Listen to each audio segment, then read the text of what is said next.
All right. Welcome back to another episode of That's Not News. That's not news. It's still not news. It's not news any which part of the day. But if you're new, I'm Trevor. And I'm Jack. Yeah, and we still got a camera. Yeah, this is the second episode with a camera, and I really just feel like I'm being interviewed right now. You got a sweet setup. I've got the setup, and you brought nothing. I brought myself and this sweet bad boy right here. I was going to say, that's a lie. If you're listening or watching, Jack brings the camera setup every time. Every once in a while I'll pick him up. Sometimes I make him walk his ass over here. Yeah, I'm always like, can you pick me up? I have so much gear. He does have a lot of gear. We have never once recorded at your place. I've never been inside your place.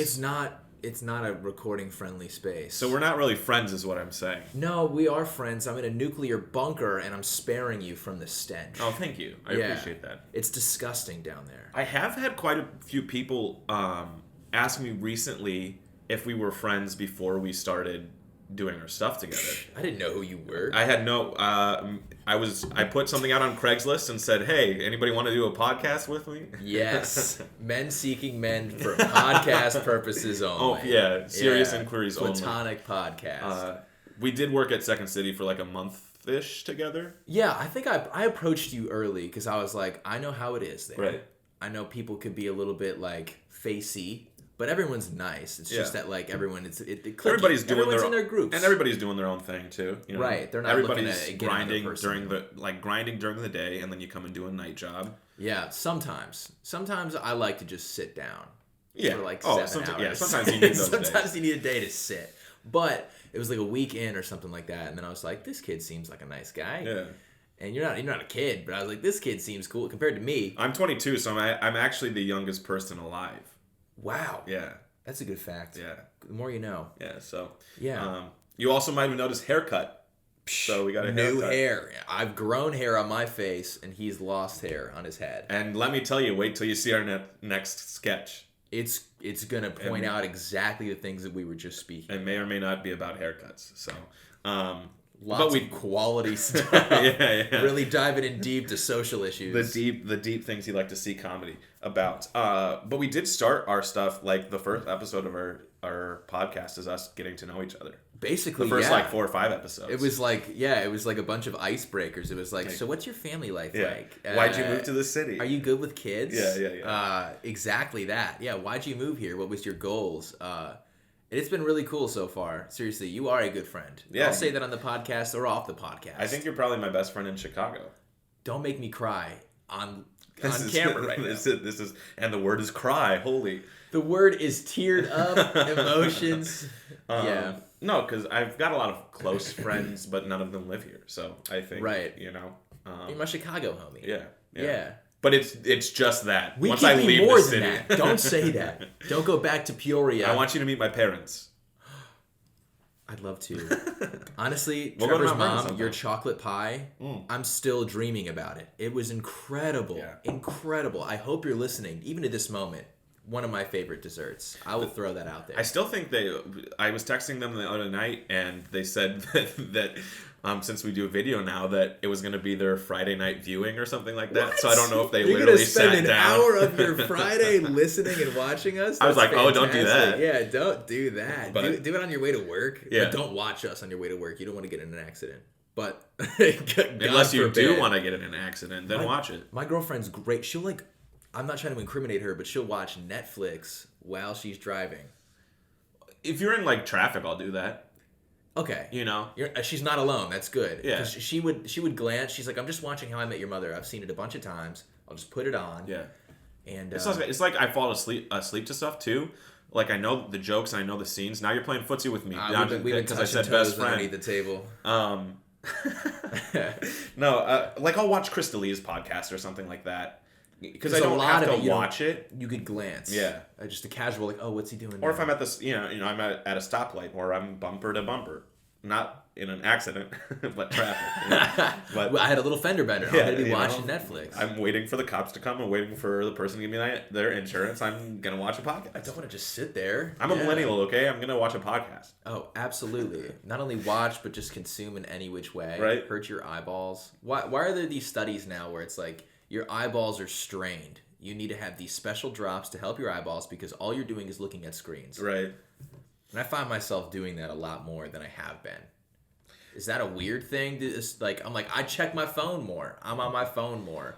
I'm looking at, when I have my time off, I'm on my computer a lot. Do you have the thing on your phone where it tells you on average how much time you spent looking at your phone every day? It's false. It has to be false. There's no way. What's your time at? My time was at 2.5 hours.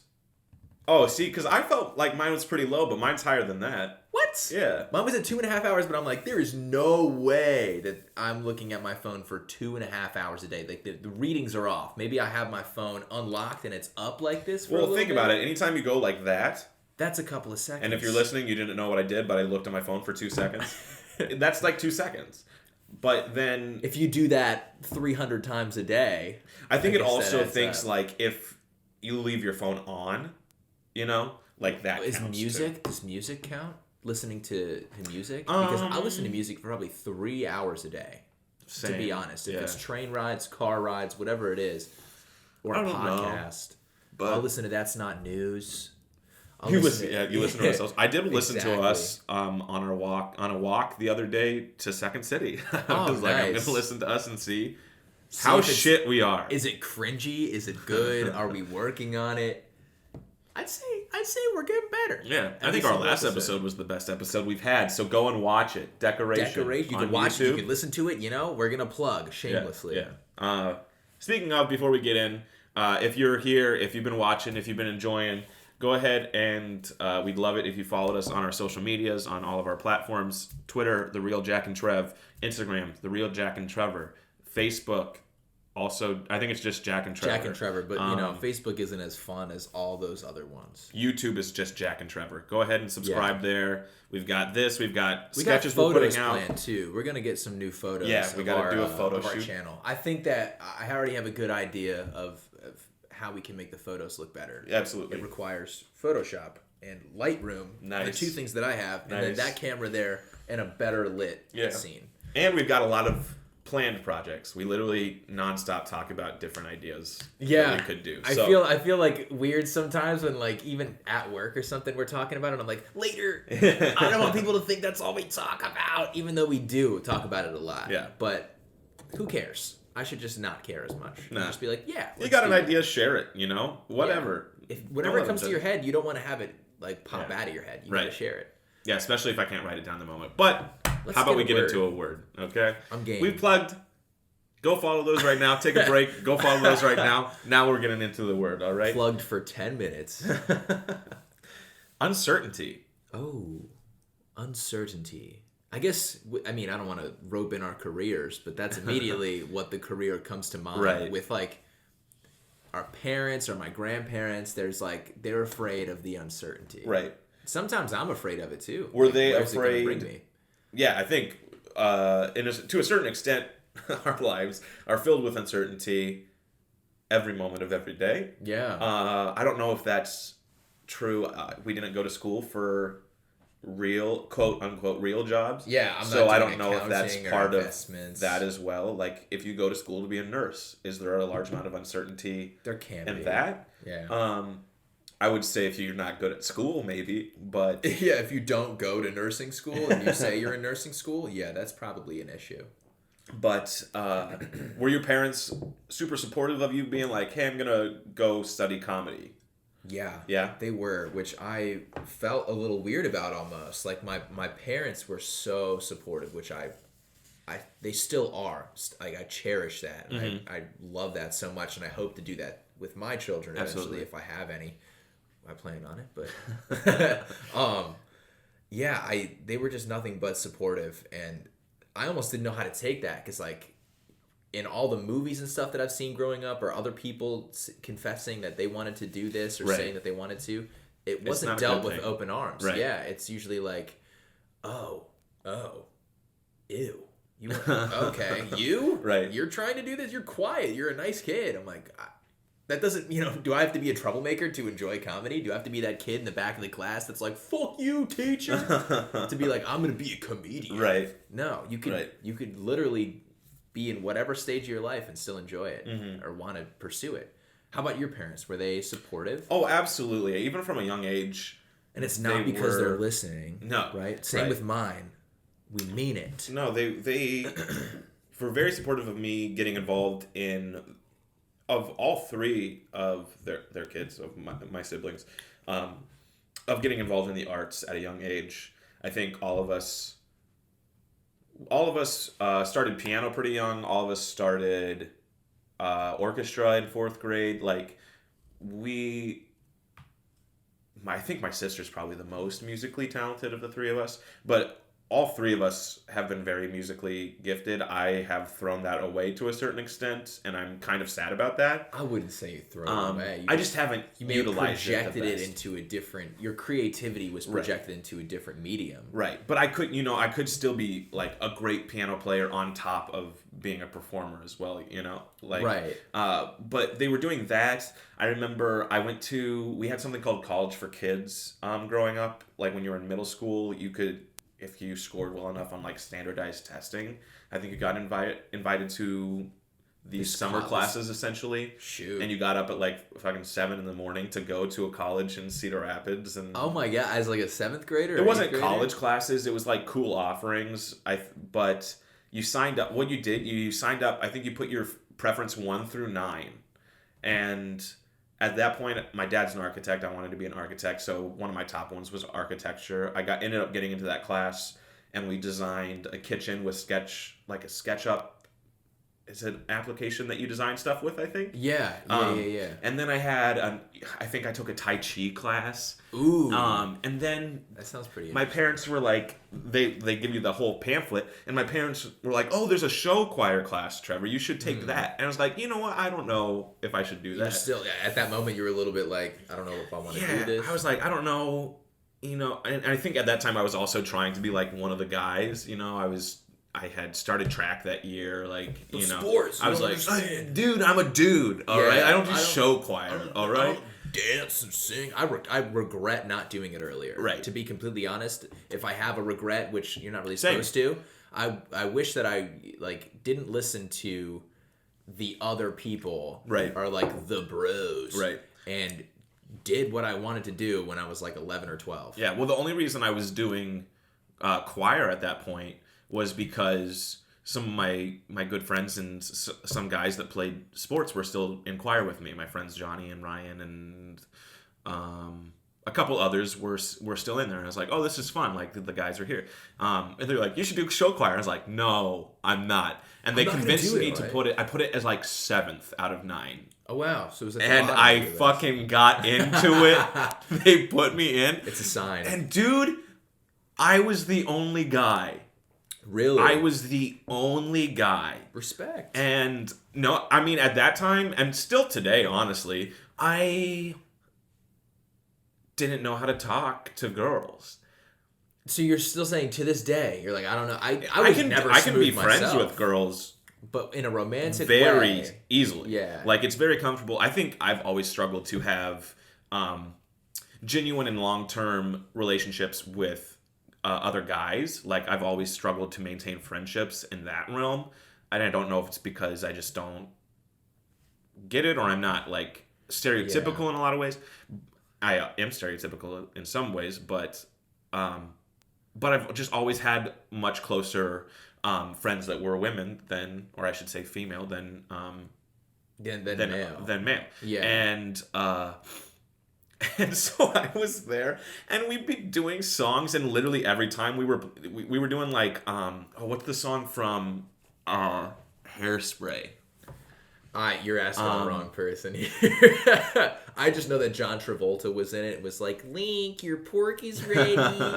Classic line. Oh, what's the song? I'll think of it later. But every time we would we were doing like Let It Be and like stuff like that, like very Glee, like very show choir. Right. And she'd be like, and here's the girls' notes, like sopranos, altos, and then Trevor, you're all the way down here. So you were at a bass register back then? No, I wasn't. But she would make a joke out of it and say like, hit like one of the lowest notes on the piano, and I'm like, I'm not fucking singing that loud.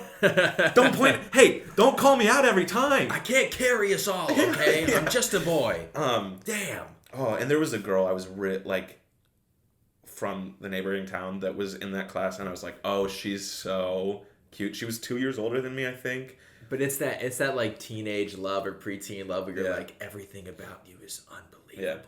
Yeah. I got to know her a little bit at like through speech in high school later. We aren't friends now, so like obviously nothing came of it.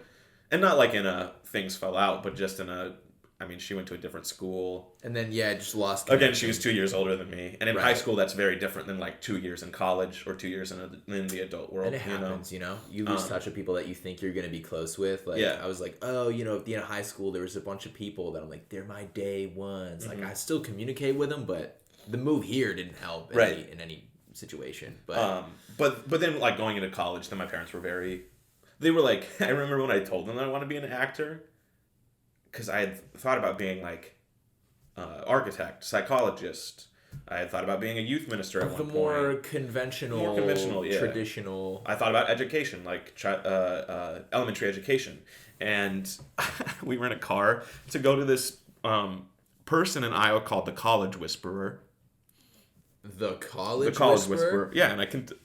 yeah. So he's like... Where do you want to go? What do you want to do? Well, her name's Ramona. I don't know why I went right to he. Yeah. But How dare you? Yeah, damn it. So all of them. Her name's Ramona, and we had really good family friends of ours who their kids were 2 years older than me, and they had gone both. At least one of them didn't really know what they wanted to study in college. And so they're like, we'll take them to this person. You fill out like a survey before, like a test or something beforehand, and you go, and she talks to you for like an hour and a half, 2 hours, and then she brings your parents back in, and she talks to all three of you for like 45 minutes, an hour, about what she knows about you, from what she can gather, what she thinks would be a good thing for you, what you would be satisfied studying. It's psychology in a way. Yeah. Yeah, that requires like, you need one-on-one time just so it's not all like, I guess, mixed up with your parents involved and stuff like that, or they're not influencing your decision you want to do it yourself. And so I think this is summer before junior year, and this is high school? Yeah, high school. And I go, we're in the car, literally about to drive to Des Moines. It's like a 2.5 hour drive from where we are to go meet this woman. We had, like, you schedule, like, months in advance. Like, there are people from overseas that come to see her. This College Whisperer is booked. Yeah, she's popping. She's booked. Yeah, she's popular. Go schedule with Ramona, people. Honestly, she should have a show on TLC, for God's sakes. The College Whisperer sounds like a real reality. Because they did it for my brother, too. I assume they'll do it for my sister soon. That's cool. And did it help you? You obviously remember it to this day. I think it provided a little backup. So I was, like, in the car, I was like, I think I want to be an actor. And at this point, I had done 2 shows in high school. Didn't act till sophomore year. I had done 2 shows. Hadn't had really a lead role. Man. But I was like, I want to do it. Yeah. And they were like, well, let's wait and see what Ramona let's see what this expert whisperer has to say, interesting, too. But okay. And so we get there, and you introduce, first of all, she has like you see our shelves. If you're watching, we got these shelves back here. Imagine like 13 more shelves filled with like Harry Potter, and like I swear to God, there was a crystal ball on one of them. Okay, lots of like fruitful literature and psychology based things. A friggin' crystal ball. Like if this was today, there would be essential oils everywhere. She was probably burning palm reader on the weekends. Yeah, she was probably burning sage or incense or something like that. I always want to say incest on accident. Very different. Two very different things. But we walk in and introduce me. My parents go. She was like, "Come back in 2 hours," which, when you think about it, is like a weird thing. But go on. Yeah, see you later. I gotta go talk to this kid.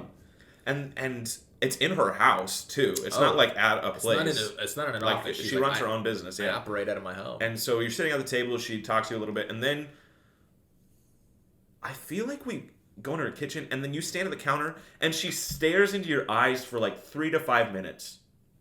Stares into your eyes like this, like literally just. Did you giggle for it at all? I would have fucking laughed. No, I feel like she probably was talking too. I feel like I feel like it wasn't silence, but I don't remember. That's terrifying. But then at the end, at the end of those minutes, she tells you what your true eye color is. She gives your eyes a name. She's like, oh, your eyes' names are Gregory, and the color is fuchsia, really. Brown is just a construct. My eyes are Everglade speckles, is the color of my eyes. That is amazing. I kind of want to go to the College Whisperer just to make uninterrupted eye contact. I forget what my brother's eyes are. Mine are muddy poop brown. Betcha. Yeah, that's nice. Yeah. But and so then you do that, and then you go and talk and whatever. And at the end, she was like, either you filled out this test so that I would purposely say this to you, or this is just true, but you should be in some sort of performance, or like should pursue art. You never said this to her before. You never mentioned, she did the eye contact in the kitchen, didn't offer you any coffee or a cake or anything like that, but just stared into your eyes and then said you're going to be a performer without you even saying anything about it prior. Yeah, and I don't feel like when I filled out the thing that you take in either, like you send it in advance too. I don't think I even was clocking that I wanted to perform at that point. Because you know how when you're taking those tests, or for instance, this is going to be the nerdiest fucking thing I can say, but like the Pottermore test, like the Harry Potter housing what house one, are you? Like when you're taking that test, you go, oh, I wonder which answer is for which house, You're like, thinking I want to be a Gryffindor, so I'm going to answer which ones I think are Gryffindor. Versus I'm going to be true to myself. Being like, I'm just going to honestly answer Nobody wants to be a fucking Hufflepuff. Like, let's be honest. Are you a Hufflepuff? Probably. Have you not taken the test? I don't care. Sorry. You heard it. We're gonna do a video where Jack just takes the. I bet it'd probably be pretty entertaining because I haven't seen Harry Pothead in a minute, so I should probably go see all the movies and then see what house I belong to. I want to be in Luna Lovegood's house. Is she a Hufflepuff or a Ravenclaw? She's a Ravenclaw. All right, see, I'm well versed. I know who Luna Lovegood is. She could also be a Gryffindor. I don't think she is though. I think she's definitely one of those more niche ones that are not talked about. She's just like around Harry a lot, though. Yeah, she is, but she's a whack job. Right? No, she is. She's a little bit. She's weird. Whack job's an intense term for her. Really? Oh, she's a little bit like she's just cray-cray. Yeah, a little kooky. She's just different. She's quirky. She's like the person that. Like, in high school, you're like, that girl's weird. And then in college, they're just like a hipster. Oh, yeah, right. They just enjoy, like, records of Led Zeppelin. Yeah. And you're like, okay. A lot of people probably enjoy Led Zeppelin records, but they only like it on, like, vinyl. Stairway to Heaven. Yeah. But then on repeat. That's all I know. Yeah. And she's buying a stairway. Dude, I think it's the funniest thing. Completely different topic. Yeah. I think it's the funniest thing when such a stupid joke, but when an improv musician or a person that plays music for improv performances, this is niche, by the way, ties in or plays a song that everybody knows in a circumstance where it isn't appropriate. So like they play Stairway to Heaven, but it's not like somebody was like, oh, let me put on my record of Stairway to Heaven. Yeah, no, it has something to do with like, oh my god, I'm dying, and like someone's getting stabbed, and it's like doo doo doo doo doo. Yeah, if you're able to pull that stuff out, oh, it's so funny. In the situation last night during the show, there was like this Italian group that they had a question asked about them. This is for the Deck the Hallmark show, and it was like, how'd you guys meet? And they were like, oh, we met because he had mob ties or something insane. Like, he was in the Italian mafia. So then the musical director was just playing the Godfather theme. It's like, dude, can you imagine being, like, on Tinder now and going, what am I looking for in a guy? Has to be from the mob. Any affiliation. He was sweeping the floors at the place where they killed people. But he has mob ties. Have you seen The Irishman? Not yet, because I don't have 4 hours to dedicate. It's a long one. Have you seen it? I almost watched it the other night, and then I remembered somebody wanted to watch it with me, which I'm like, maybe I'll just do it by myself. Might as well. I mean, I'd love to see it, but I also need to start at like 7 p.m. because I'll finish by midnight, and then I have enough time to sleep. Because every time I'm free, it's like 11:45, and I'm like, do I want to be up till 4? Every time I want to start a movie, this is the dumbest thing in the world. Every time I want to start a movie, it's midnight.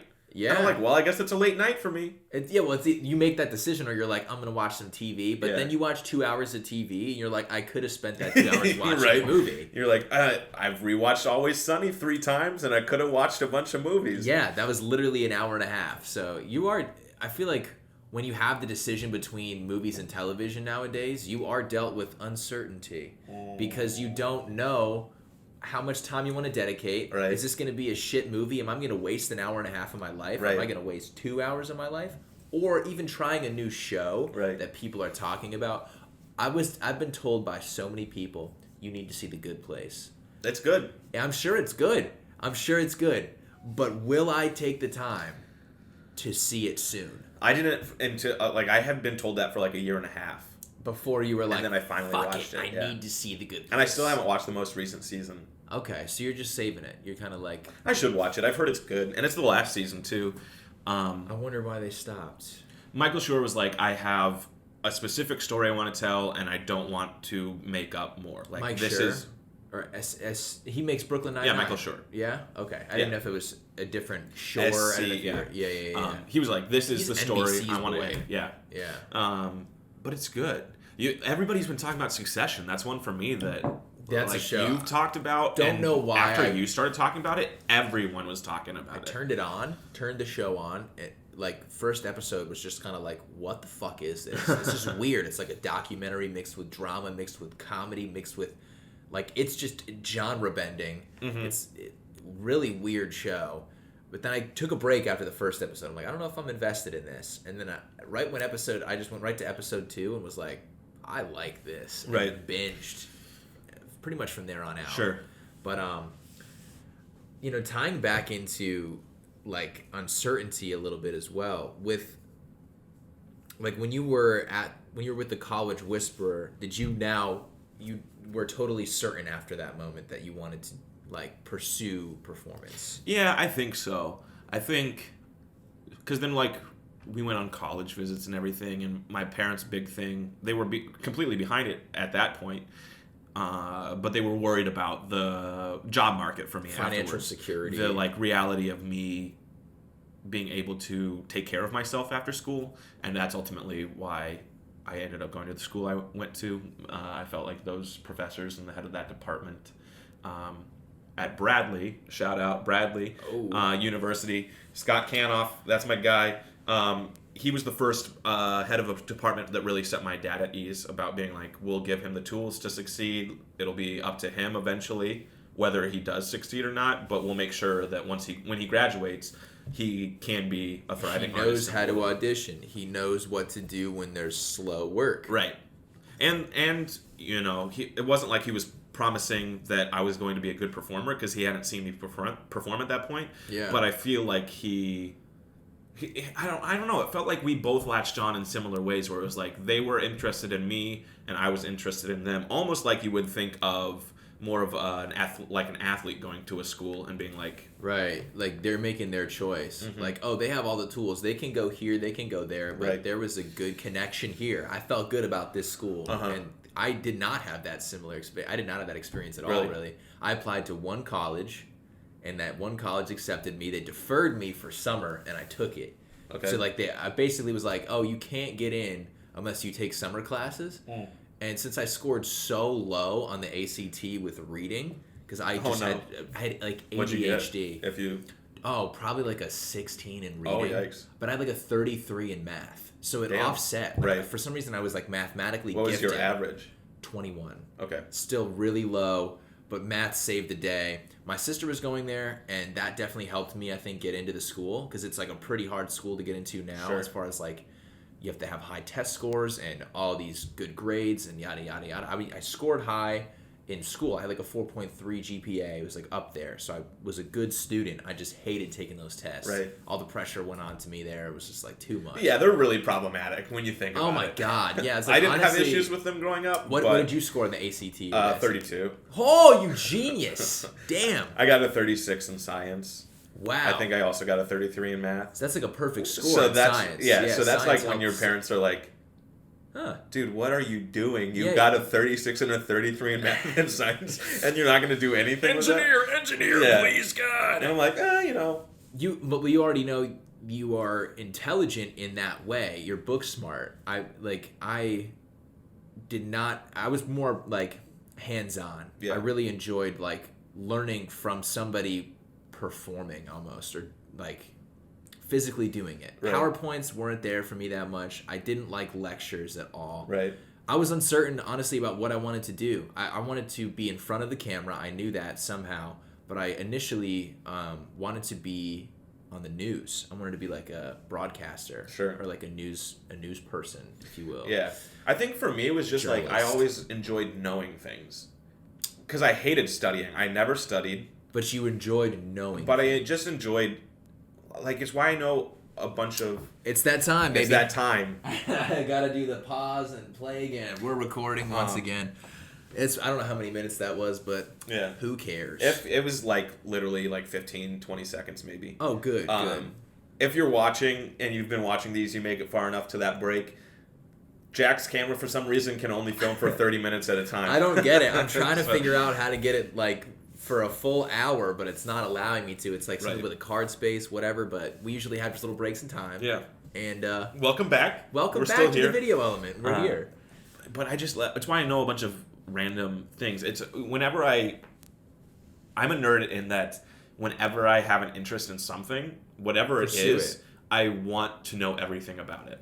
So I'm that way with college basketball. Like, I completely nerd out about college basketball. About basketball in general. I like the stories involved with college basketball too, and like underdog stories and filling out a bracket. Like, I recently have felt similar in the sense that like I have the opportunity to research all this stuff. It's all at my fingertips. Like with the NBA, with like basketball storylines and stuff, I follow that religiously. Right. But it's something that I'm interested in. Right. So, like, if I ever wanted to do like sports journalism, the NBA would be my place to go. I wouldn't really do anything else. I was going to ask, when you kind of with uncertainty, you asked this question.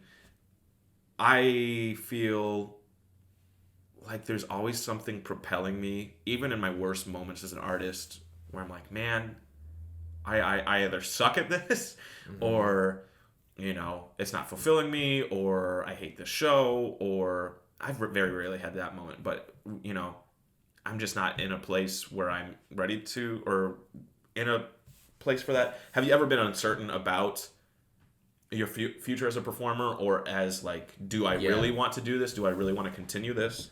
Yeah, early on when I moved here, there was like, you know, kids have been doing musical theater since they were like 4 or 5 years old. My only experience was a couple of stand-up shows that I did in Orlando, Florida, and sketch videos that I made with my friends. So that's not really traditional theater experience. I took a couple of acting classes. It was like acting for non-majors or whatever, and we did this thing called playback theater where we would go to different classrooms with big lecture halls. So there'd be like a good audience. Oh, wow. We'd have to go, and somebody would come up and they would share a personal story, and then we would reenact that personal story. Cool. But it's great when a crowd has no idea what improv is, like watches improv, because they laugh at fucking anything. Yeah. It's so great. Yeah, they don't go like, oh, here's an improv show. It's just like, yeah. So the craziest thing about doing comedy here in Chicago is you're doing it for other comics all the time. Other people that are also doing it, they don't find your shit funny at all. But then if you do it in front of like a middle American crowd from Kansas, they're like, oh yeah, thank God, it's so funny. So I was very uncertain early on. Right. Like coming here to Chicago, because everybody had the experience of being in front of people. And then I remember going up to my professor, like at his office hours, and just saying, like, be completely honest with me. Like, from what you saw, do you think I have it in me? Do you think I have any potential? And he's like, yes, I do. And I'm not just saying that. I think that you have a good work ethic. And he sent me this piece of paper that had like 10 things that require 0 talent. And I take that with me everywhere. Wow. I like that a lot. Because what kind of things are on that list?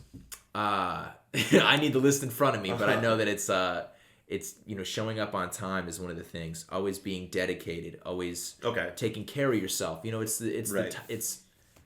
seems pretty straightforward. It's straightforward stuff. Right. But it's like more the business side of performing. That, of course. Like it's like the hard work beats talent when talent doesn't work hard kind of thing. Yeah, absolutely. So I took that piece of paper to heart, really, because I was like, if I don't have talent, you know, that's okay. I just want to work toward my fullest potential, and I don't want to squander any opportunity because I'm not working hard enough. Sure.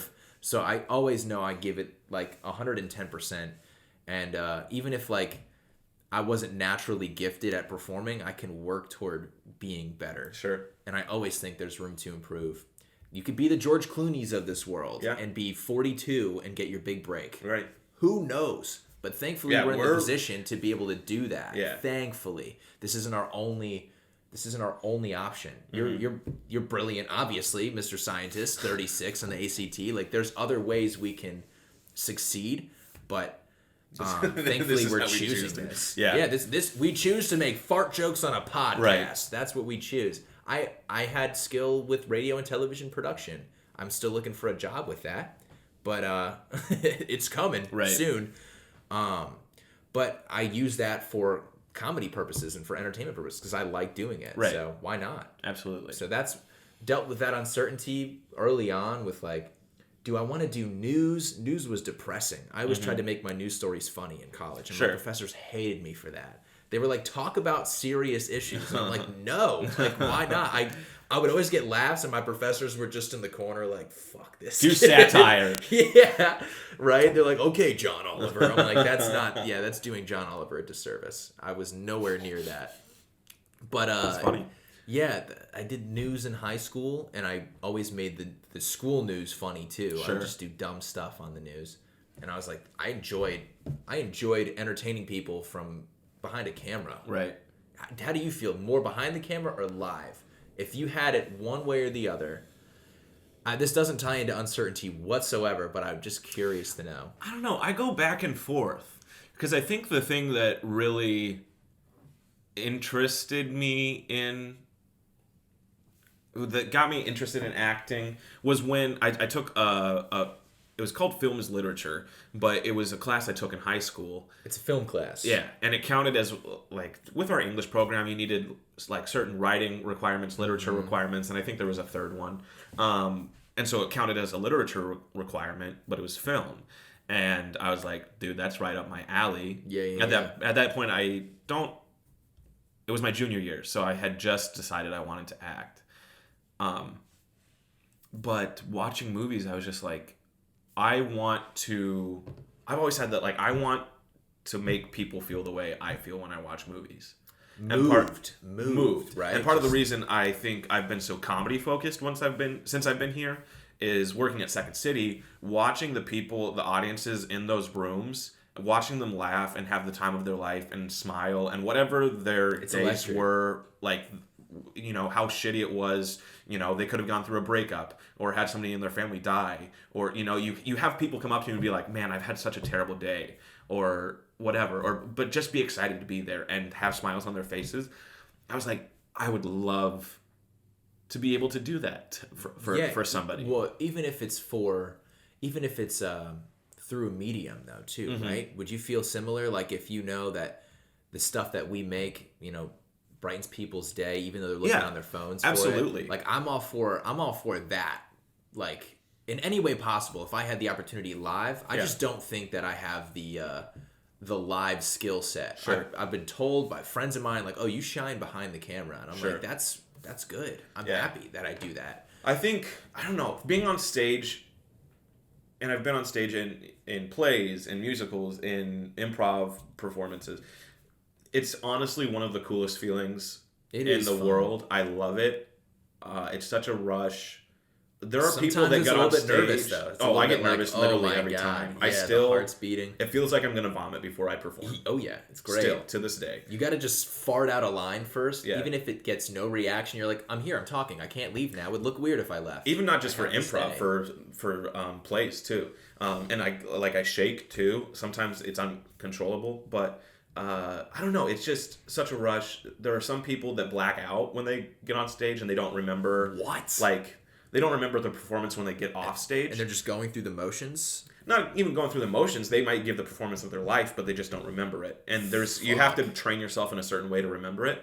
I've never been that person. I remember almost every action I have on stage. Every small detail. I'm like, why did I do that here? Yeah. But I do think that film and behind camera will always be my first love. Like, I go and watch movies and pull influence, at least one influence from at least everything I see. Yeah. So I watched Once Upon a Time in Hollywood recently, which I'm not a huge Tarantino fan. Loved the movie. But some of the shots in there, it's just like, those are so cool. I'd love to do something with stuff like that someday. That's refreshing to hear that you're not a Tarantino fan or No. a huge one. That's very refreshing. Everybody I fucking know is like, Tarantino, you don't like Tarantino? I'm like, not that much. His movies are the same all the time. I've never seen Kill Bill. I haven't either, to be honest. I watched Reservoir Dogs thinking it was a Scorsese movie before I knew anything about film. It's a Tarantino It's movie? a Tarantino movie. Is Which that it's George, okay. Is that the George Clooney movie? No, that's the one where the guy gets his ear cut off. Oh, wow. I don't know. I have no idea. I It's- should probably, It's watch movies It's okay. again. It's fine. But like, I like Django. I like Inglourious Bastards. I wouldn't put either of them in my top 10 movies, I don't think.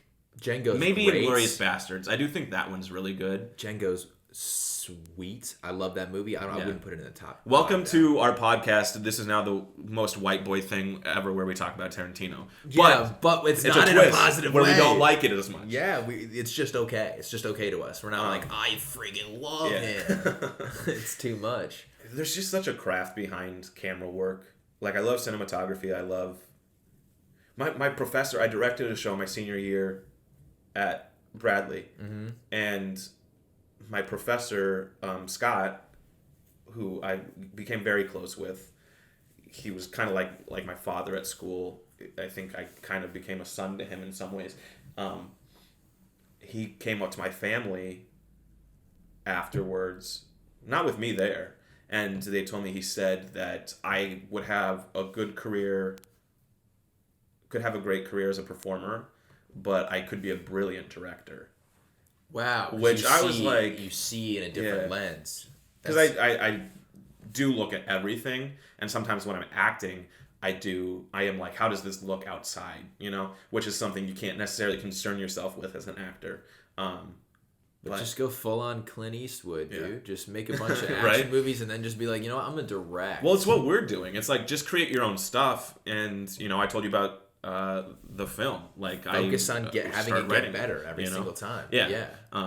It's like, this is again the most white boy reference ever, but Matt Damon and Ben Affleck, writing Good Will Hunting and just trusting that they wrote a good script and it got produced, and now look at their careers, because of that really good movie. Yeah. Clearly, yeah. So, yeah, definitely, I agree with you on that. With making your own stuff, even though it's a process and you're learning every time you make something. Mm-hmm. The fact that you're putting stuff out there, I think, is admirable enough, or it takes balls, guts, whatever you want to call it. And I don't know if you're like this, but like I said, I'm such a nerd for all of it, and I want to get back to a place where I'm consuming more content. But in school, there was a period of time where I literally was holding myself to reading at least 7 plays a week. Wow. I would watch at least 2 movies a week. I would watch one that had come out recently within the last year and one that was older. And then I would also try to watch some TV too. Ooh, with the intention of kind of studying it, right? With the intention of knowing it, being able to talk about it, having my opinions about it, knowing what I like, which performances I don't. And came a point in my senior year where I was having like a mental breakdown. I was like, because you were just doing. I was like going into directing. I was the president of our improv troupe. I was like, I shouldn't be doing either of those things. I'm not the person to do this. I don't know if I'm a good enough artist. Like, I shouldn't be leading these people. And why do we love to do that to ourselves? Right? We make it to a certain level. You have all these things underneath your belt. You're working your ass off toward it, and then all of a sudden you're dealt with this uncertainty. Yeah. And I had just dealt with the summer. I had just been in a professional theater that summer too, so I should have been like king of the world. Yeah, you not should necessarily have that, but you should have had like the confidence there to be like, I can handle this. Yeah, like they liked me. I did it. Yeah. They liked my work. And I didn't. And I had a phone call with a professor of mine, our theater history professor, one of my favorite professors I've ever had, and he on the phone was like, go and do something that isn't even remotely acting or art related. Don't watch a movie. Don't watch a TV show. Don't read a play. It's easy to get obsessed. Because I know for you, you're not going to... When you watch those things, you can enjoy it, but it's also you doing homework and analyzing and working through it. Yeah. When I go to a movie, it's not just me watching a movie. It's me enjoying and watching a movie, but then under the surface, it's my brain working and being like, okay, how am I going to break this down? Yeah. Sometimes you don't have fun. Like, sometimes when I'm consuming content or when I'm watching stuff, I don't have fun because I'm looking at it with such a critical eye. Right. Or And then saying you have like, to oh, check I yourself. don't know if I could do that. That's pretty impressive what that person's doing. Oh, wait, I'm able to, but wait, that shot's weird. Yeah. Oh, this is awful.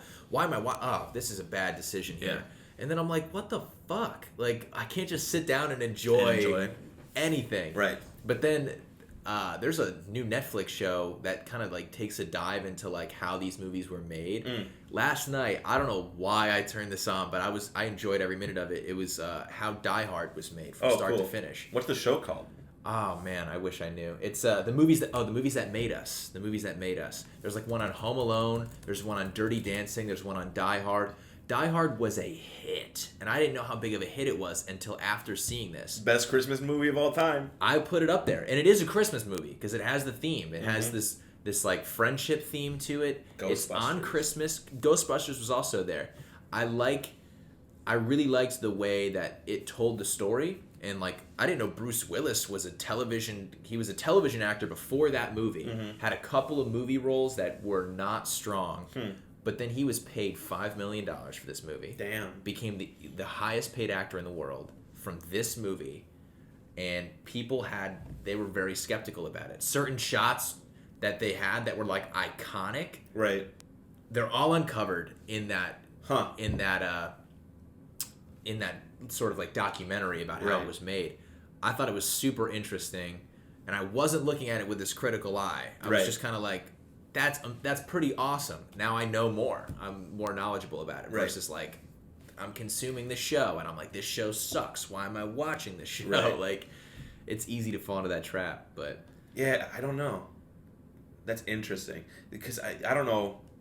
Last thing, and then I think we're gonna skip Amazon reviews today. Yeah, I'm not go feeling right Amazon into the reviews. top 10. We got We've some been good talking articles for to a talk minute. about. Yeah. But I don't know. I see things so cinematically in my life where it's just like, oh, here's a moment I can pull from, or like here's how the camera would. It's the like let's say you're walking. thing No, ever. if you're walking down the street, you're like camera pan, shot going down, also crane moving. Right. ADs also running, trying to gather audio. And here's the one shot. Because I was telling you, we've been talking about, to catch anybody listening up to speed, we've been talking about a script or a film that I've had in my mind for 2 years maybe, and literally I wrote the first scene the other day, and it all comes from like a moment. Literally, I was walking to Second City one night, and I was like, oh, that's how the movie starts. You know, I was just walking, and I was just like, oh, and here's a shot, and here's a cool moment, and it says so much about the character. Right. You know? And so you never know when you're going to find those moments and you know, part of the worry about is like, is this going to work? Is it going to be good? And I think that's what can stop you from creating them sometimes. Those thoughts creep in. Like if I'm writing a sketch or something, I'm like, who the fuck is gonna care about me pooping in a toilet? Why am I making a sketch about poop? Right. Well, but I'm obviously not. There might be toilet themed, sketches, but it's not all about a toilet. But yeah, it's really easy to have that framework of thinking where it's like, no one's gonna watch this. You know what? I'm just gonna watch some basketball or something. I'm not gonna create. Well, at this point, I think, and correct me if I'm wrong, but we, like our stuff, we look at and we go, let's just create something that we enjoy or that will make us laugh. Yeah. Because we go and we look at when we're editing, the times we've edited together or whatever, we go and we're like, should we leave that joke in? There's a couple of jokes that we've made that are like, hesitant. Do they go? Is it too far? Is it not too far? But it makes us laugh so hard that we're like, you know what? We gotta keep it. Yeah. I don't think it's politically incorrect. Like it's just a thing where it's like, wow, that's either an NSFW joke. I feel like if we're playing characters though, they have the ability to be more crass. Right. It's not direct. It's not directly us. Right. It's saying these things. It's the characters that have this framework of thinking that is tilted. Mm-hmm. It's not normal, right. Which makes it funny. Well, it's the center and eccentrics. I think about that sees the world one way. That's what makes it funny because this one person sees the world in a different way. It's like their world. I think about the fucking bitch line from Movember. Yeah, you right? know? Like this lady just forgot one taquito, and you're like, God damn it! Yeah. Just really angry about it. Because I think we improv that too. And then I go, man, I would never say that about this lady that does, especially a woman, meth. but you know, it's not something that is incredibly accepted today. Yeah. And I was like, man, do we keep that in? Are people going to be upset? And then we watched it, like you put it in, and we watched the cut version. Yeah. I was like, damn, that's so fun. It works. And I mean, we obviously didn't lie about this. She definitely does some sort of PCP or meth. Yeah. That poor woman. Every time we got Slurpees another time. Yeah. Or I don't know what we were getting. No, we got cereal for the cereal. Oh, and she was there again. Yeah. She works there every day. Yeah. I think she works a 9 to 9. And probably makes $20 a day. Right. I don't know what 7-Eleven pays. Yeah. But I hope that at the same time, though, I think I swear we'll get to the article in a second. At the same time, I think being in like kind of a customer service industry or we work for minimum wage at Second City. Yeah. Like we appreciate and understand what people like that go through. Oh my God, yeah. Because, working I bartend at my other job, and so when I go out other places, I'm like, I'm not gonna go somewhere unless I can tip somebody because it's so shitty to not gonna tip be somebody. Stinge lord. No. Yeah, I agree. I'm also running to pick up puke. Everyone's like, wait, I don't know Right. if I can pick it up. This is the first job where I'm like, I'll do Yeah. it. I'll freaking You get what, do it. $25 for it? $25. That's a lot of money. Just for a couple minutes of misery. That's you're just like putting kitty litter on some half your nasty shift puke. sometimes. It is, because I worked 4 hours, 5 hours last night. Yeah. That is half my shift. Damn. It's a great bonus. Let's get into the article. Well, we got an article. We were veering off. Like I said, it's only been 50 minutes, all right? We figured it out. If you watched last time, Jack told me that there's a way to switch from measures to time. Did it. And I figured it out. So now I know how long these things are running. Wait, so we're already at 50 minutes? Yeah, that's why we're cutting reviews. We should. Also, I don't feel like looking anything up, all right? Yeah, we don't have to. I'm not going on Amazon. That just Jeff takes up Bezos, too much time. get out of our podcast. Yeah, you've been on the topic. You've been talked about for many podcasts, Jeff. So we got a couple articles today. Yeah, it's more of a concept, really. And I don't know how you feel about this, but it's the time of the year where people are posting their best movies of 2019, and now that it's going to be 2020, the best movies of the decade. And with that, people are also posting worst films of 2019. Okay. And I really hate that. Do you have a specific article here that you're looking at? CBS? Are you looking at Variety magazine? I'm on Varieties right now. I've got the CBS one pulled. I haven't even looked at the CBS one. You hate that they're bad. You hate that people are making lists of bad movies? Yeah, I don't. Do you want people to formulate their own opinion on it, or do you feel that I just think they're probably just universally bad? Yeah, I mean, I get it. Bad movies exist. I've seen bad movies. I've never walked out of a theater. I almost did while watching the 1517 of Paris. That Clint Eastwood movie. Where he was like, I don't need actors. Let's use I need the real people. Fucking soldiers. Yeah. The people that actually went through it. And then they make a movie about something that happened for 3 minutes. Oh, and you're like, why do we need an hour and a half movie for this? Regardless. I think it's really disrespectful to make a worst movies of the year list. Because while it's bad, there are so many people that created it, worked on it, gave their performances. You don't know the behind the scenes stuff of it, Yeah, these are all opinions. These are actually all opinions. These can go far away from critical acclaim as well. Right. On this very list of Variety magazine, it's Owen Gleiberman's, whatever his last name is, Gleiberman, I believe his 5 worst movies. Men in Black International, probably. Second or Last Christmas, I don't know what that is, but that's the Emilia Clarke Christmas movie. Okay, it looked really sad, but then the last half hour of Once Upon a Time in Hollywood is on his list, which makes no sense. I haven't even seen the whole movie, so I don't really know what he's talking about. But I don't know. Maybe he was just upset with the ending. I don't want to spoil it. Otherwise, I'd talk about it. That's his opinion, though, right? Do you want? Are you gonna watch it? I am. We can talk about it if you want. I am gonna watch it. Do you know how it ends? It ends a little crazy, is what I've heard. But we don't need to. We don't need to expand on this. I don't want to be spoiled. The main problem he has is that the whole movie is very like a very accurate portrayal of 1960s Hollywood, but it doesn't follow history for the last half hour.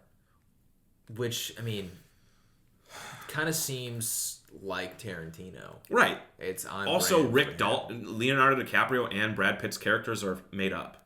Yeah, they're like not. They're how completely is that? It's fiction. not fully on the 60s. I'm like, yeah, because they're not real. Right. Yeah. Rocket Man's on the list. I haven't seen Rocket Man, but everybody that I've talked to said they very much enjoyed that. Yeah, movie. I heard a lot of great things about Rocket Man. And then Annabelle Comes Home. Like, I just don't.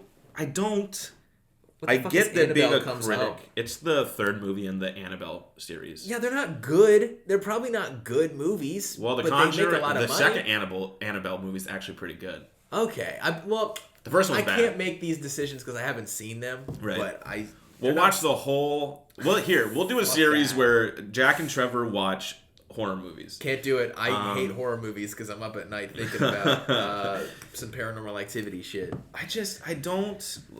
What are the ones on the CBS? Oh, Peter DeBruge's 5 worst is. Oh, he has 75 movies. Dumbo. Wait, he has Yesterday on this list, which is a great movie about the Beatles. So whoever, I enjoy that movie. Yesterday is a good movie. That was a good movie. I haven't seen it yet. I can talk about it over and over again. I don't know. I just go to the CBS one, and it's 75 movies. Wait, that's like every movie. How many movies were out this year? Right? Only 75. Only 75. So everyone's bad. Godzilla isn't. Oh, sorry. I just read a spoiler. Oh, no. But, you look at these, the ones at the end have almost a 50% score. It's like, I get that critics exist. I get that reviews exist. Mm-hmm. I've thought about reviewing movies in the past. Yeah. But ultimately, it's such a subjective thing. I get texts from my dad about movies he's seen. Mm-hmm. And I think at least 2 out of the last 3 movies he's texted me about have been critically ripped, just not good. And he's like, I love the movies. Yeah, you know. Yeah. We were talking over Thanksgiving, and we were talking about what movies we wanted to see, and I forget what the first one was. Probably Star Wars, honestly. Ooh. But then he was like, I also want to see Midway, which has gotten less than 50% on most things. It's about the battle at Midway. It's kind of like Pearl Harbor. Okay. And I was like, you don't want to see that. But at the same time, I think that I go, you know what?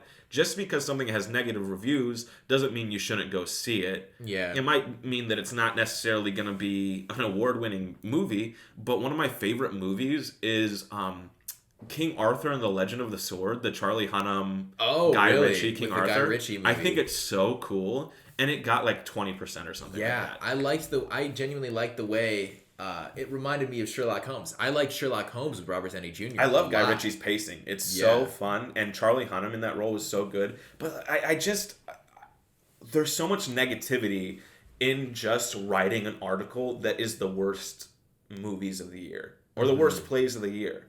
Right. If they're the worst, don't write about them. Yeah, don't waste your time talking about how bad they are, because you're kind of just shitting on the person that wrote it or that really put their all into it. It's not like they have the intentions of it being a bad movie. And you don't know the business side of it too. You look at a movie like Fantastic Four, the Josh Trank Fantastic Four, which supposedly got he has his version, and then the studio was like, don't. Do something. Yeah, so it's just it's too many cooks in the kitchen that could cause a movie to fail. It's not necessarily the actor's fault. It's not the writer's fault. It's everybody trying to say we need this to make money. Right. That's a lot of the time too. If it doesn't make money, it's not gonna go well. What was another one of those movies that was I was thinking of one of them, but it lost me. Well, you also have people then that enjoy the movie and they go, either my taste is shit or these people don't know what they're talking about, you know? Right. And I don't know. It's just you look at somebody like who's the guy that wrote Chernobyl? I wish I knew. I think his name's Craig. Just Craig. His name is. He only just has Craig. one name. He's like Cher. Yeah. Bono. But he wrote the Hangover movies. Oh, okay. And so you would go and look at those and be like, I don't know. I absolutely like the first.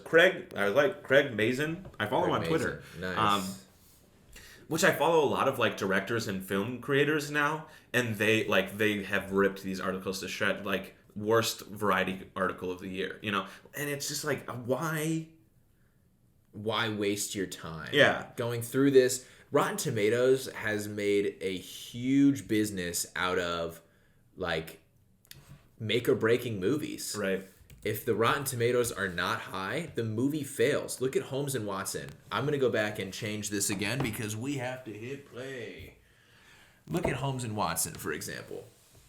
That movie looked like it was going to be badass. Right. With Will Ferrell and John C. Reilly. Like, it looked like it wasn't going to fail because it's like, oh, the duo's back. Right. Rotten Tomatoes ripped it to shreds. Granted, I don't think it was that good. I saw it and I was just upset. Oh, no, it's terrible. It's a bad movie. But that's an actual bad movie. I don't know if it was just... It's also our opinion. Some people might watch that and be like, oh, it's funny. I love it. You know? But what makes our opinion more valid than, like, with these articles being written? Right. I don't know half the movies that are on this list of 75, to be honest. The Upside's on here for... My dad is... Is that the Kevin Hart? The Kevin Hart, Bryan Cranston movie. My dad is very critical of many things, but he's like, that movie wasn't bad. Right. And I was like, what? You didn't think that movie was bad? He's like, no. I'm like, you probably just like Bryan Cranston. He's like, yeah. Because he thinks of Walter White every single time. Right. And I don't know. It's just so... I get crazy. it. Like, these movies that are on this list aren't necessarily surprising to me. But then, like, there's something like Unicorn Store, which was Brie Larson's first directed movie. It came out on Netflix. A lot of people loved it, but it has a Metacritic score of 44. Like, I don't know. Like, I saw tons of people love it. A lot of people supporting the movie, but apparently the reviews don't hold up. And it's like, you know what? Just let people like what they like. Right. You know, and I understand why this exists. I understand why Roger Ebert was such a huge figure before he passed away. You know, and I understand Rotten Tomatoes I kind of like because you get the critic score and then you also get audience score. Sometimes the critic score is so skewed, like you can kind of tell who was paid a little bit to like fabricate the review. Right. With movies like Aquaman initially, like it had really high critical reviews, right. And then I saw Aquaman and I didn't enjoy it for a minute. My right. girlfriend and I actually spent the entire movie laughing about how dumb it was. Right. But I was like, wait, the critics enjoyed this? This makes no sense to me. And the audience score was super low. And Venom's the opposite. Critics hated it, and the audiences loved it. Yeah. I look at, like, I just pulled up Midway, 43% on Rotten Tomatoes with 138 critic reviews. Okay. 92% audience score with 11,000 reviews. Okay. So I'd much rather listen to the audience. I'm not a critic by any means. I do like to think that, like, I like to watch stuff that I find fun and like funny. Right. I like the Workaholics guys. I like mail order comedy. That movie Game Over Man critically bombed, but I funny. Loved it. I've watched it twice. I did too. Yeah, it's a funny movie. Yeah, I don't know. It's just like, why shit on people when you don't need to? Right. You know, that's how people make a living. People make a living shitting on other people. Right. Not literally. I hope not. Much more like, if something's bad, I might talk about it with my friends. But I don't like I went and saw 21 Bridges. What's that got? It's that Chadwick Boseman. Yeah. It's got 50% on critics, 91% audience score. Like, I was like, should I go see this movie? Because it's at a time where a lot of award-nominated movies are going to be coming out. Mm-hmm. Like Ford v Ferrari's out right now. Probably big on the critics. They like. It's also like 98% audience score, like 92%, 98%. Like, it's good. People just love to see Christian Bale gain or lose a shit ton of weight for each movie. Right, but I don't know. Like, I loved this movie. I thought it was fun, It's cheesy, I'll admit. Like, the script isn't really that great. There's a lot of those, like, kind of cheesy action movie lines from, like, the 80s, 90s almost. There's literally a moment where Chadwick's talking to another cop, and the cop calls him a trigger, and he goes, "You better have perfect diction calling me a trigger." Okay. You're like, okay. I think that was in the trailer, too, and I was like, oh, goodness gracious. But, going back to that documentary I saw last night, I guess the movie Die Hard, like, kind of shaped the action movie industry into what it is now. Sure. It kind of made the everyman can be an action star. It doesn't have to be this giant Arnold Schwarzenegger built guy who can just, like... The Rock. Yeah. I mean, he kind of did change that, too. He's a big-ass dude. Right. Kind of goes back to, like, the cheesy action movies. But... Yeah, the idea... I just watched Jumanji for the first time. The new Jumanji. It was great. It's fun, yeah. I love that movie. So fun. The second one's going to do well, but it's competing with Star Wars. So that's why they're promoting the living shit out of that It opens movie. this week, too, though. So we can have a week before Star Wars comes out? A week and a half, I think. Or does Star Wars come out the 20th? I think it's the 20th, but we could take another look. I would, if I were them, I'd save it to fucking Christmas, man. I want to see a midnight showing of that movie. Are you trying to see Star Wars on the day of, or no? I don't think I'm that. Because are you here? Are you I'm here? Oh, I'll see it with you. Let's do it. But I'm pretty sure all the tickets are sold out. I bet. Probably. Fuck.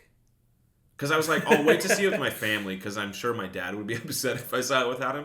But at the same time, I don't know. Dad, if you're watching this, we'll talk about it. I'll just pretend that I haven't seen it. Well, now he watches our stuff, so they'll know. No. But yeah, I don't know. The furthest I'll go, I think publicly, like to masses, is like making a joke, like the 21 Bridges thing. Yeah. I made a joke, I think, on our Twitter about how there's not a single bridge scene in the movie, even though the movie's called 21 Bridges.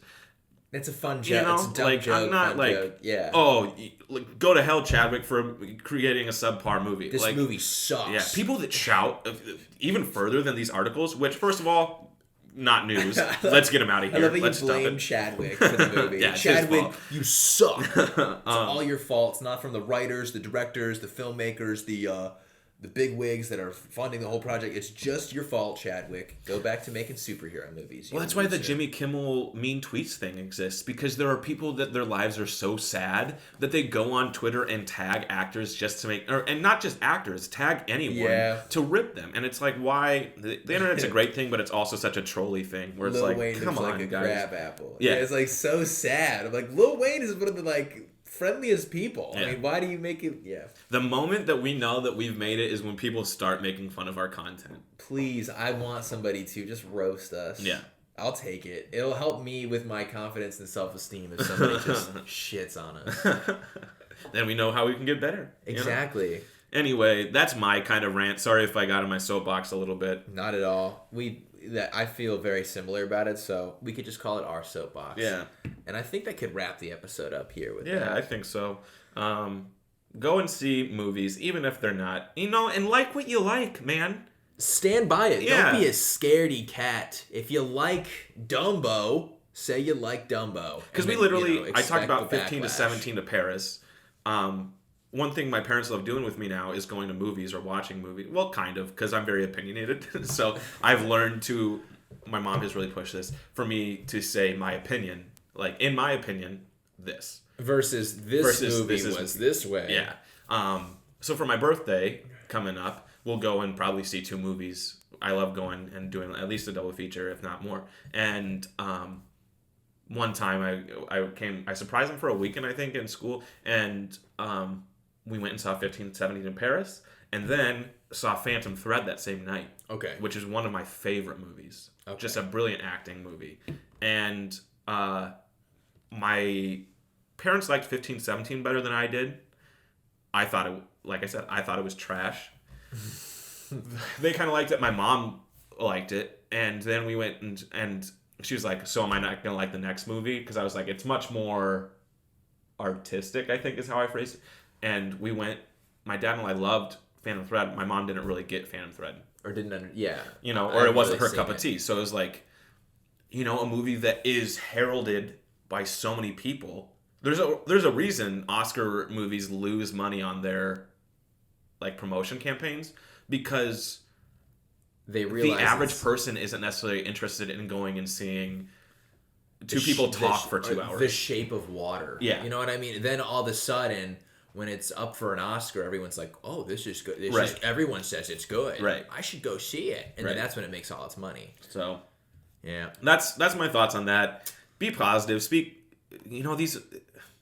I think people misunderstand art. This is a very higher than thou thing to talk about. But I think people misunderstand, like, they're people too, even when they make so much money.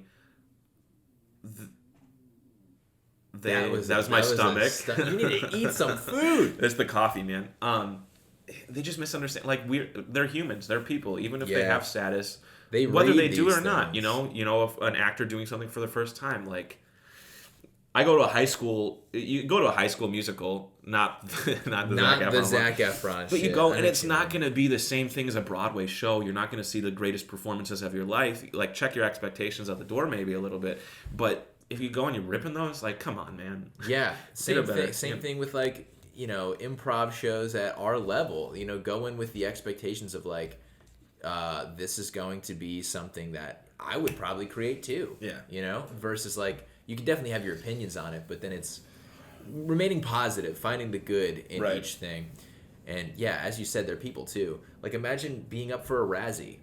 Yeah, right? That sucks. What a terrible... Sandra Bullock was up for a Razzie and an Academy Award. Yeah, people... Yeah.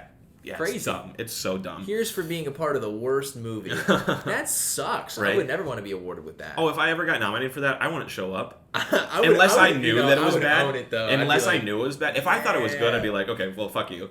But if I was like, oh, yeah, you're right, that movie's bad, I'd be like, okay, here we go. I'll accept a Razzie. I would. And the fact that I made it to the point where a Razzie is given to me, I'd be happy enough. Own it? Yeah. I'll take any award I can get. Sure. I'll be the Tommy Wiseau of this thing. Because at the same, you look at our content, and I'm happy with it. I think it's good. But at the same time, I'm the youngest person alive, 22, and you're kind of an old man at 25. But, yeah, super old. We have so much room to grow and learn. And I think even just looking from our podcast from 1 to 14, looking at our sketches from 1 to 6, they improve so much. The characters have gotten better. The cinematography has gotten better. And I hope to have that keep improving too. Yeah. Because I was really uncertain about Serial Killer. Mm-hmm. I remember texting you and being like, yeah, I just think it's slow. I don't know. Having your doubts. I was really uncertain. I was worried. Oh, okay. I was like, this is going to be our worst episode yet. And I had several people text me being like, dude, that's really funny, or that's my favorite episode you've put out. Same. And so I was like, you know what? It can be slowly paced from time to time. It's a good thing to have. I do think 6 is our best one, though. Yeah, I think it's so funny. I really like Vitamins. Yeah. If you haven't seen it yet, go check it out. Check out Vitamins. We're plugging all day long. If you made it to this point, congratulations. Yay! you get nothing, I guess. No, not yet. We don't have anything to offer. But we'll plug again. Thanks for listening. Thanks for doing everything. If you haven't reached out to either of us, let us know what you think. Give us some feedback, good or negative. We're always looking to improve. Know what people like, know what people don't. Check us out on Twitter, on Instagram, on Facebook, YouTube. We do have a Patreon if you want to help us continue to create and support. Get a better setup, Jack and Trevor. Yeah. But most importantly, if you're here, share with other people. You got 5 friends, 10 friends, whatever. Just put it out, share. We'd really appreciate it. Anything helps at this point. So if you're watching this on YouTube, subscribe, comment, like down below. If you're listening to us, just subscribe. And rate it. Rate it. Give it a rating, whether it's 5 stars or 1 star. Tell me why. Tell us why. Until next time, I've been Trevor. I've been Jack. And this has not been news. We'll see you next time. Next time. Next time. Next time. Next time. Next time.